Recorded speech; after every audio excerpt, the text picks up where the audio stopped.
Il est 19h, toute l'actualité politique et parlementaire. Voici les titres de cette édition du vendredi 17 septembre. L'inquiétude pour les 7 otages dont 5 Français enlevés hier dans le nord Niger. Dans l'attente de revendications, Paris évoque l'hypothèse d'une application d'Al-Qaïda Maghreb. Selon les toutes dernières informations, les otages seraient ce soir détenus au Mali.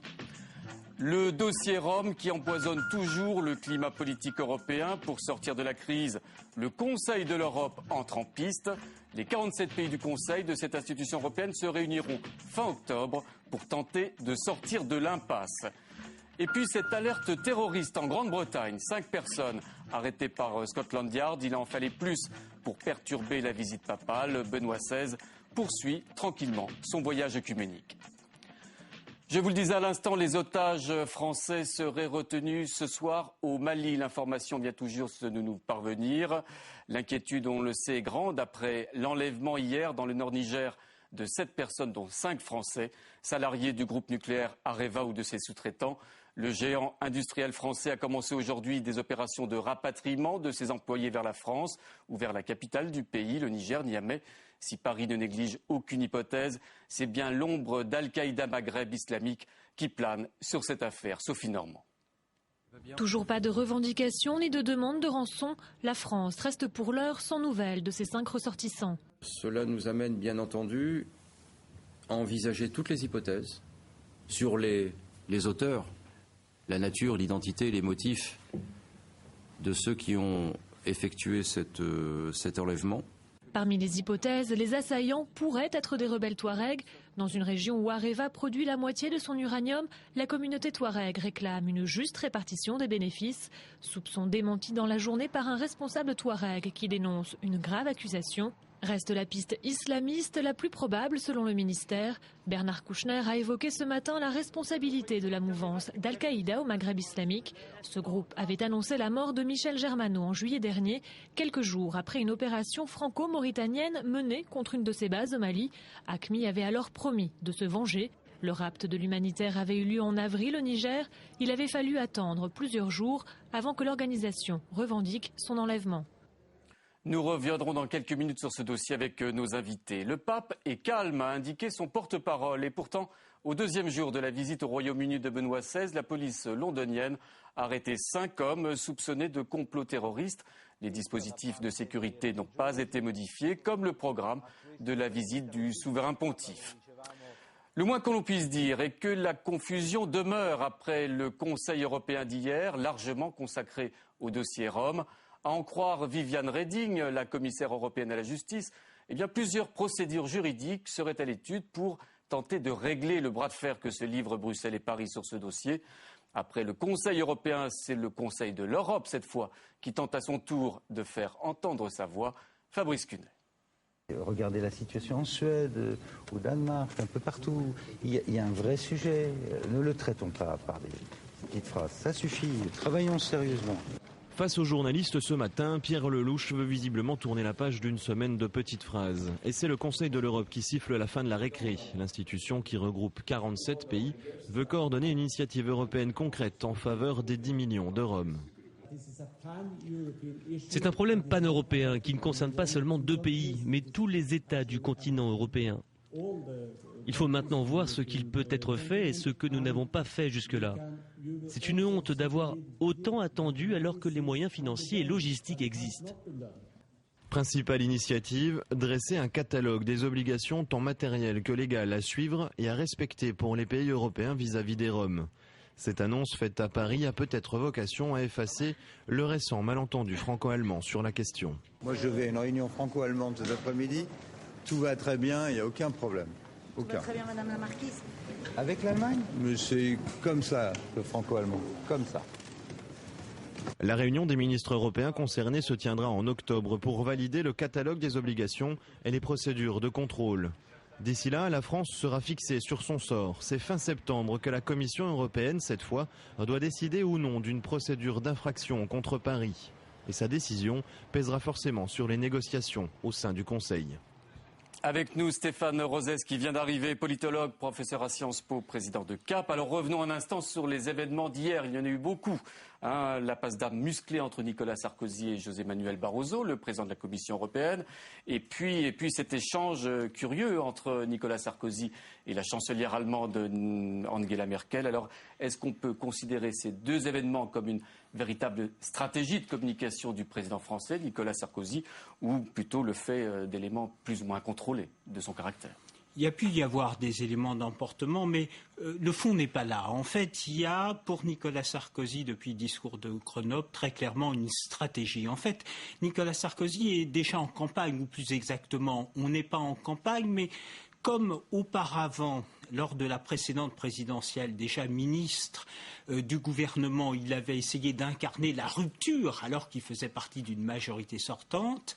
Nicolas Sarkozy innove en termes de communication politique. Il veut instaurer une rupture à l'intérieur même de sa présidence et très clairement en associant la lutte contre l'immigration avec la lutte contre l'insécurité, en pointant non pas des individus mais des appartenant à une communauté, en l'occurrence les Roms, en distinguant les nationalités françaises selon qu'elle est plus ou moins récente. Nicolas Sarkozy veut instaurer une rupture avec la façon traditionnelle de faire la politique, qu'il va ensuite exporter au plan européen. Alors évidemment, ça va heurter les règles européennes. Mais ça, on l'a vu, on l'a entendu. Oui, on l'a vu, on l'a entendu, c'est ça l'élément de rupture. C'est une forme de berlusconisation à la française où il s'agit de faire passer des messages directement au peuple. Mais est-ce que cette nouvelle attitude de Nicolas Sarkozy, que vous mettez en parallèle avec Berlusconi en Italie, peut marcher en France, tout simplement? Alors, la France, c'est la France, justement.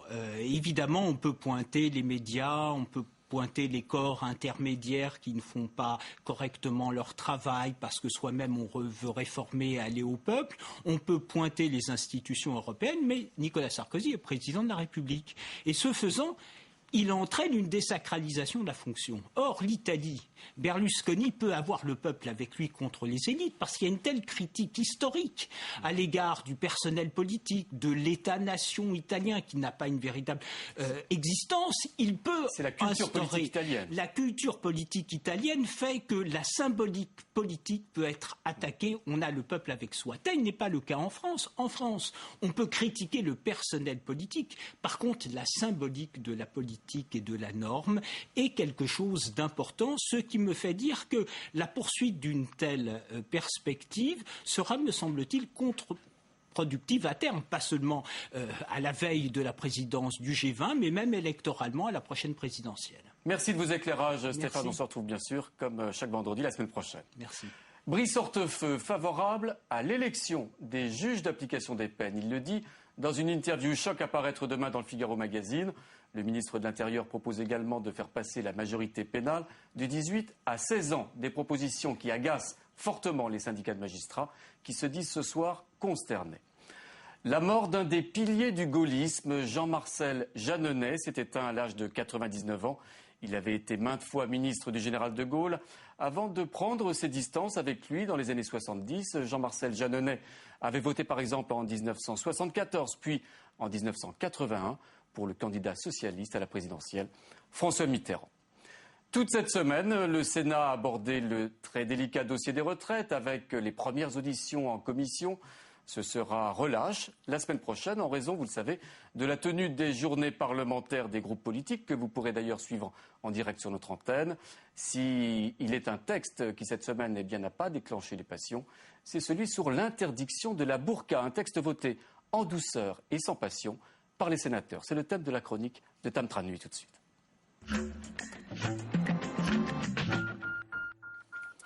Bonsoir Tam. Bonsoir. Alors effectivement, ce texte a été voté mardi dernier. Alors on se souvient des tumultes, des colères, des débats qu'il avait suscités il y a encore quelques mois.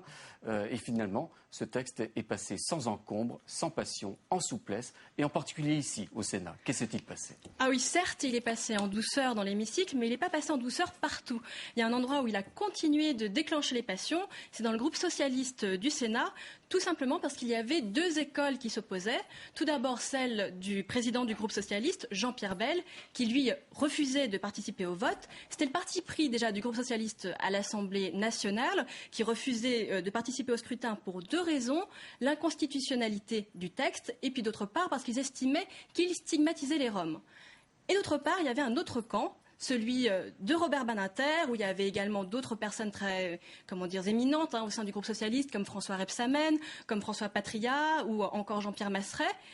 Et de ce point de vue-là, Robert Badinter a été extrêmement ferme dans ce qu'il a pu assumer. Et d'ailleurs, il a très bien dit dans l'hémicycle, on l'écoute. Vous avez le principe aujourd'hui fondamental, presque primordial dans l'état de nos sociétés, de l'égalité entre hommes et femmes.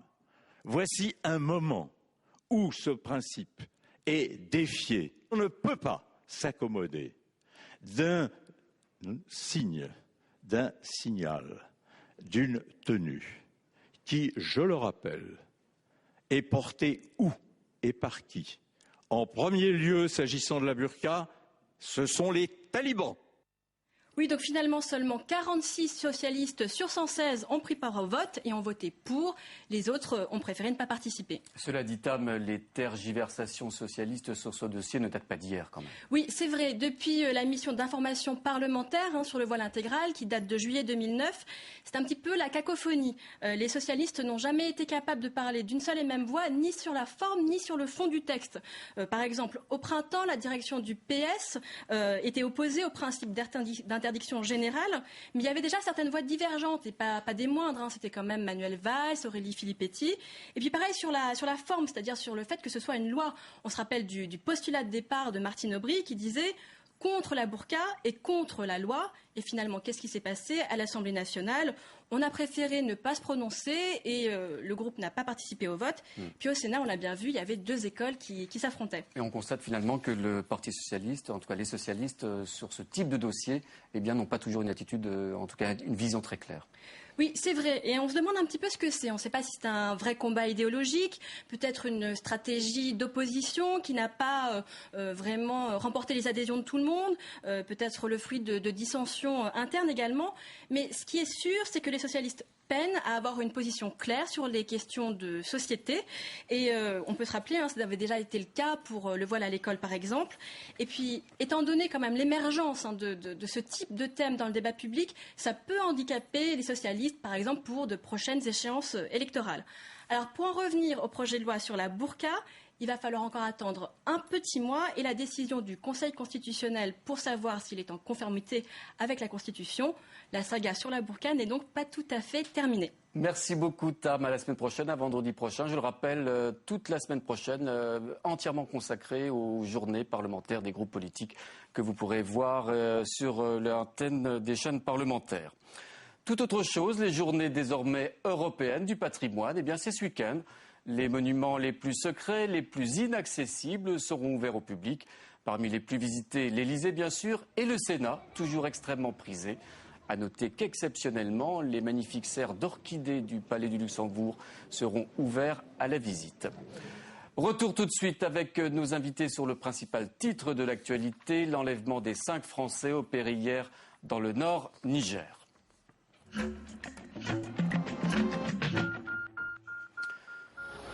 Je vous le disais en titre, pas de revendication ni de demande de rançon à cette heure sur les enlèvements de 7 salariés d'Areva ou de ses sous-traitants sur le site d'une des principales mines d'uranium de la planète.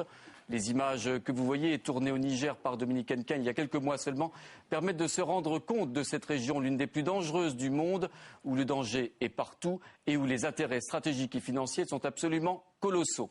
Alors en absence d'informations, toutes les possibilités sont étudiées par les autorités françaises et nigériennes. Ce matin, Bernard Kouchner, le ministre des Affaires étrangères, laissait entendre l'implication possible d'Al-Qaïda Maghreb islamiste dans ces événements. Le groupuscule est connu et actif dans cette région, reculée du Sahara. C'est lui, vous vous en souvenez, qui avait revendiqué l'assassinat du Français Michel Germano avant de prévenir l'État français de vengeance et de possibles représailles. Je vous présente Antoine Glaser. Il est spécialiste de l'Afrique, journaliste.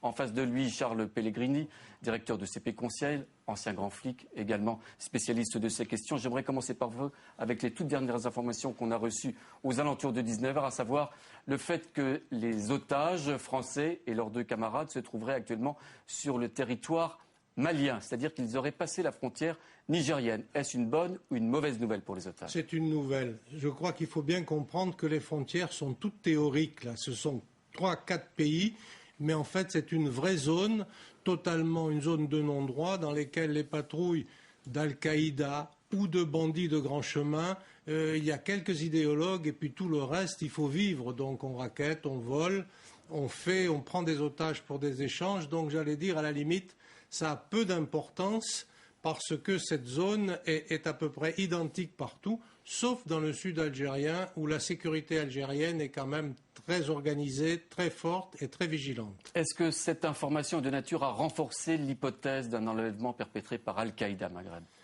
Tout est possible, mais j'allais dire à la limite, ça n'a pas d'importance parce que ce sont les mêmes. Si ce n'est pas Al-Qaïda, c'est d'autres qui les ont enlevés peut-être pour les négocier directement ou pour les vendre. J'allais dire, c'est la même mouvance. C'est ça qu'il faut comprendre. L'hypothèse d'Al-Qaïda est toujours plausible, bien entendu. Tout à fait, complètement. Est-ce qu'on peut imaginer une vengeance d'Al-Qaïda Maghreb après l'épisode de Michel Germano, son assassinat et les représailles françaises? Alors, je ne crois pas à cela, parce que des informations qui m'ont été communiquées, cette affaire était préméditée. Il y a eu une implémentation des agresseurs dans le village pendant au moins 2 jours. Il y a eu une attaque à domicile et tout est possible, mais je trouve que c'était bien planifié pour être vraiment une vengeance. Je crois que c'est simplement une manière de se procurer de l'argent et de faire du bruit autour de la présence d'Areva au Niger. Un mot sur Al-Qaïda Maghreb islamiste. Est-ce que c'est un groupuscule qui a tendance à se renforcer aujourd'hui dans ce secteur du monde? En tout cas, il est fort, il est mobile, il est souvent invisible et il constitue, même s'il n'est pas très important, il constitue une menace pour l'ensemble des intérêts économiques et touristiques de la région. Une menace également au-delà de la Méditerranée. On a constaté à Paris des alertes à la bombe multiples, à la Tour Eiffel en particulier. On parle de risques terroristes aggravés. Est-ce que vous pouvez confirmer ces informations? Oui, mais la menace, elle est universelle aujourd'hui. Le terrorisme islamique peut frapper, pas partout, mais souvent, et notre proximité avec le Maghreb fait que nous sommes une cible privilégiée, en tout cas plus facile d'accès que certains autres pays. Alors, on a demandé à nos internautes, à nos téléspectateurs de répondre à cette question sur le site de notre partenaire, le nouvelobs.com. Vous allez le découvrir sur cet écran. Craignez-vous une menace terroriste en France? Eh bien, vous êtes non à une majorité, 54% à ne pas croire à une recrudescence d'un risque terroriste en France. Et vous êtes seulement 35% à dire oui à cette question. Je me tourne à présent vers Antoine Glaser, grand spécialiste de l'Afrique, on le sait. Finalement, qu'est-ce qui se joue là-bas, du côté de ce nord Niger où on trouve des choses extraordinaires comme par exemple des mines d'uranium absolument colossales? Il se joue, je veux dire, pour Areva, c'est que c'est extrêmement important. Je veux dire, ce qui se joue pour Areva au Niger, il faut savoir que le Niger représente environ plus de 50% de sa production d'uranium. Il faut savoir qu'un groupe comme Areva, quand ils vendent des centrales nucléaires, ils garantissent à leurs clients de leur fournir, comme si on vous vendait une voiture, on vous fournit le carburant pour 10 ans. Là, on vous fournit en même temps de l'uranium, et bien évidemment qui n'est pas enrichi sur place, mais qui est enrichi ultérieurement. On ne trouve pas de l'uranium comme ça facilement partout dans le monde. Le Areva a des gisements importants au Canada, au Kazakhstan, mais surtout au Niger. Il y a des projets ailleurs, mais le Niger représente son principal potentiel minier. Donc c'est une cible stratégique importante. Il faut savoir qu'on parle toujours de l'uranium civil, mais le nucléaire français aussi, mais le nucléaire militaire dépend aussi de cet uranium qu'on trouve en Afrique. Et donc c'est pour ça qu'il n'y avait pas de cible pour des terroristes si plus important dans le Sahel qu'Areva. C'est dramatique quelque part, parce que Areva c'est vraiment la France et le nucléaire français. On ne faut pas sous-estimer cet acte est quand même un acte majeur. Toute la présence française dans le Sahel, même les ONG depuis la Mauritanie jusqu'au Soudan, est menacée maintenant parce que les gens vont partir. Les Français, toutes les communautés françaises vont partir. En tout cas, on apprend ce soir que Areva rapatrie à Paris l'ensemble de ses ressortissants français présents sur les sites des mines. Ce qui est une très mauvaise nouvelle, non seulement pour, bien évidemment, je veux dire, c'est pas simplement le groupe, mais pour l'ensemble même de ces pays. de l'ensemble des pays. Il n'y a déjà plus de touristes, il n'y a déjà plus de Paris-Dakar. Si en même temps toutes les ONG quittent ces territoires, je veux dire, les terroristes auront vraiment réussi. Mais peut-on imaginer l'hypothèse que Areva se désengage de ces sites Areva ne peut pas se désengager de ces sites. Areva est en train et s'est engagé dans ce pays à mettre $1 milliard dans un gisement qui s'appelle Imo-Arène. C'est la future énorme mine d'uranium. Gisement, je veux dire, actuellement ils sont à 4000 tonnes. Ce seul gisement fait 5000 tonnes et devrait démarrer en 2013 ou 2015. C'est le problème qu'on n'entend pas. Le problème d'Areva, et le problème de la France en général, c'est que les gens s'imaginent que le Niger, c'est une ancienne colonie, que la France fait ce qu'elle veut au Niger. C'est une erreur fondamentale. Ces gouvernements sont absolument souverains et vous avez eu un coup d'État en février 2010 et je peux vous dire que vous n'entendez pas beaucoup la junte nigérienne. C'est quand même eux qui sont... L'armée nigérienne en 2007 a expulsé le Dominique Pain qui était le directeur local en reprochant à Areva de négocier avec les Touaregs et les rebelles locaux qui pourraient assurer sa propre sécurité.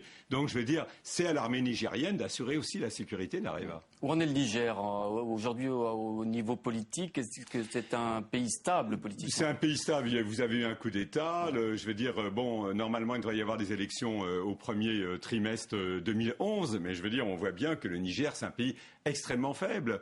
Comme le disait Charles Pellegrini, ça n'a rien à voir avec l'Algérie. Vous avez les services de sécurité. Vous n'entendez pas beaucoup d'attaques sur les champs de pétrole au sud de l'Algérie. Tandis que le Niger, le Mali, etc., c'est l'un des pays les plus pauvres du monde. Donc un sale coup et pour la France, et pour Areva, pour le Niger. Il ne pouvait pas y avoir de plus mauvaises nouvelles et pas de cible, meilleure cible pour des gens, quels que soient les rebelles, puisqu'il n'y a pas encore eu de revendication. Charles Pellegrini, on voit quelques images de cette future mine d'uranium géante qui s'ouvrira sous les couleurs d'Areva dans ce nord Niger. Comment peut-on, en matière de sécurité, pour des Français par exemple, il y en avait peu, mais il y en avait, travailler dans des conditions pareilles? On peut. Tout est une question de moyens et de budget. En gros, la sécurité se fait. Toute la sécurité extérieure, en principe, c'est l'armée du pays. On monte une caserne à côté, on leur construit des casernes, on leur donne du matériel. Et toute la sécurité intérieure, c'est des sociétés de sécurité privée dont c'est le métier. Alors, pour être honnête, j'ignore le niveau de sécurité d'Areva, mais je connais bien les responsables sécurité. Je pense que les moyens... C'est pas des amateurs, on peut l'imaginer. Ah non, pas du tout. Ce ne sont pas des amateurs. Ceci étant, il y avait, comme nous en avons parlé avec Antoine Glaser, il y avait des prémices, ce qui a été rapporté dans le monde. Et apparemment, il y a eu une implémentation préalable, mais à mon avis, nous sommes mal placés pour en parler précisément. En tout cas, merci messieurs d'être venus sur le plateau de Public Sénat pour nous éclairer sur cette affaire. C'est la fin de ce journal. À suivre, un focus avec le sénateur Bernard Piras, 19h30, entre les lignes. N'oubliez pas toute l'actualité en permanence sur publicsénat.fr. Voilà, très bon week-end à tous. Merci.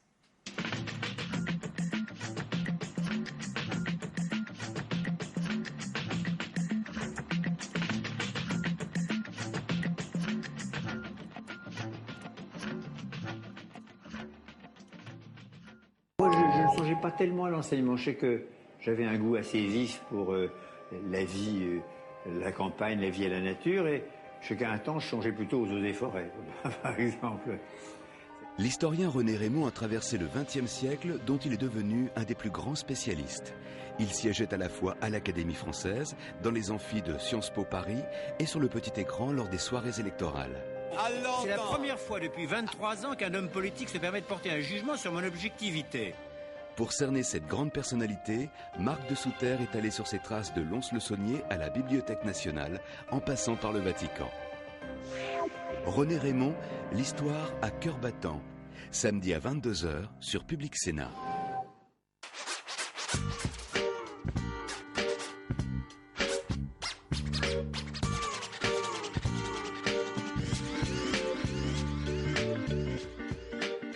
Près de Lyon, à Bourg-les-Valences précisément, une ancienne usine accueille des studios de films d'animation de renommée mondiale.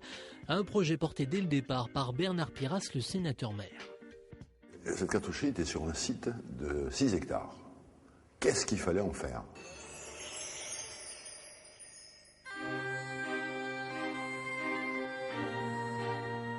Moi, de toute façon, ce que je voulais, c'est restaurer ce bâtiment. On ne pouvait pas, ça aurait été un crime de le détruire. Il avait une qualité architecturale exceptionnelle, construit dans les années 1850. C'est une mémoire, c'est une histoire. En cartoucherie, vous avez vu jusqu'à 4000 ouvriers qui ont travaillé. Moi, je travaillais dans un grand atelier qui s'appelait le Central. C'était que des professionnels, alors ajusteurs, tourneurs, rectifieurs, aléseurs. Et alors, on fabriquait de l'outillage qui servait aux machines qui fabriquaient donc les cartouches. Et bien aujourd'hui, la poudre a été remplacée par l'image. Donc, vous avez 9 entités, soit qui produisent, soit qui diffusent le ciné d'animation et des jeux vidéo. Les étoiles filantes ont un secret. Il y a des milliards d'années, quand les premiers éclats d'espace venus de l'autre bout de l'univers sont arrivés sur notre planète, il s'est passé une chose extraordinaire.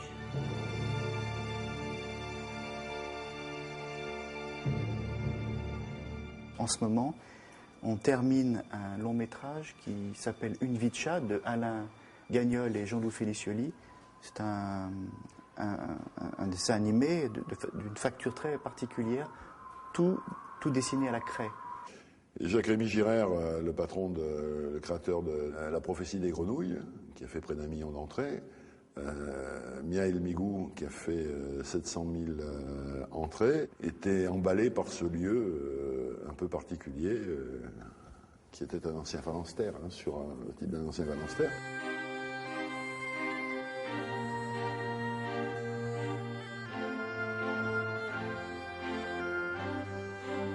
J'ai été touché par la magie intérieure de ce lieu, vraiment le coup de cœur. Il y a des colonnes en fonte, il y a de la brique, il y a de la pierre, il y a des poutres qui sont d'origine. Moi, je ressens une sorte de vibration. C'est très difficile à expliquer. Je me sens mieux ici que dans de la tôle. Et ça m'aide dans mon travail. Chaque plan est traité à la main. Là, on est vraiment au cœur de la tradition. Le crayon, le papier, la gomme, le taille-crayon. Oui, je suis fier de ce qui a été fait. C'est un dossier que j'ai mené moi-même, ça. C'était quand même un pari difficile et j'insiste, financièrement difficile pour la collectivité. Parce que 12 millions d'euros, quand nous on dégage 6 à 7 millions d'investissements par an, vous en mettez 12 millions là-dessus, il faut aller chercher quand même pas mal de subventions pour pouvoir y parvenir. Sur le site de la cartoucherie, il n'y a pas que des studios de production comme Folimage, Timto ou les Tanuki, qui sont des sociétés de production. Il y a tous les aspects du métier de l'animation, en passant par l'éducation à l'image, et La Poudrière, qui est une école de réalisation de films d'animation. Qu'est-ce qu'on doit faire? Un projet personnel, en fait, et voilà. Et qu'on fait de A à Z pendant l'année. Après, je peux pas en dire plus parce que c'est secret pour l'instant.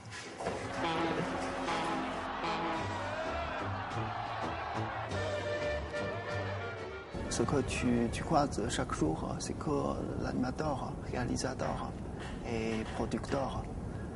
Et du coup, tu fais l'école en même temps comme tu fais un stagiaire. Je travaille avec un décorateur extrêmement doué. On est en train de préparer un nouveau film, un nouveau long métrage, et il butait sur un problème graphique. Et il m'a dit, à l'école de la Poudrière, il y a un garçon là, j'aimerais bien voir si on ne pourrait pas l'embaucher une semaine. Eh bien, en quelques jours, ce jeune garçon qui a 22 ans l'a sorti de son problème. Moi, je trouve ça génial.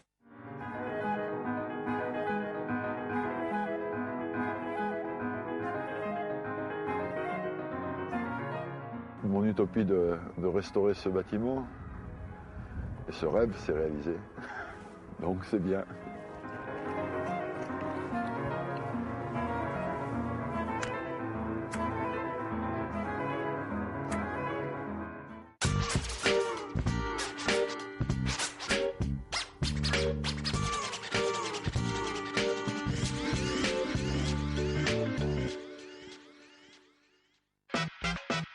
publicsénat.fr devient le portail de l'information politique. Dès à présent, vous pouvez suivre l'actualité politique et parlementaire en temps réel. Conversez, réagissez et participez à tous les contenus du site. Et toujours la chaîne Public Sénat en direct, 24 heures sur 24, comme l'ensemble de vos émissions en VOD, en accès gratuit et illimité.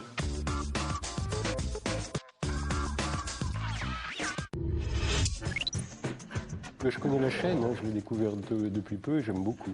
Oui. Ah oui. Ah oui, c'est vraiment ma chaîne préférée maintenant. Il y a un documentaire absolument fascinant sur un collaborationniste des années 30, socialiste, et qui était tellement populaire à Bordeaux qu'il a failli être élu après. Bon, en fait, j'ai acheté une parabole en juin pour regarder la Coupe du Monde, en gros. Et après la Coupe du Monde, j'ai un petit peu arrêté, mais je me suis fixé sur Public Sénat et je regarde tout ce qui est historique.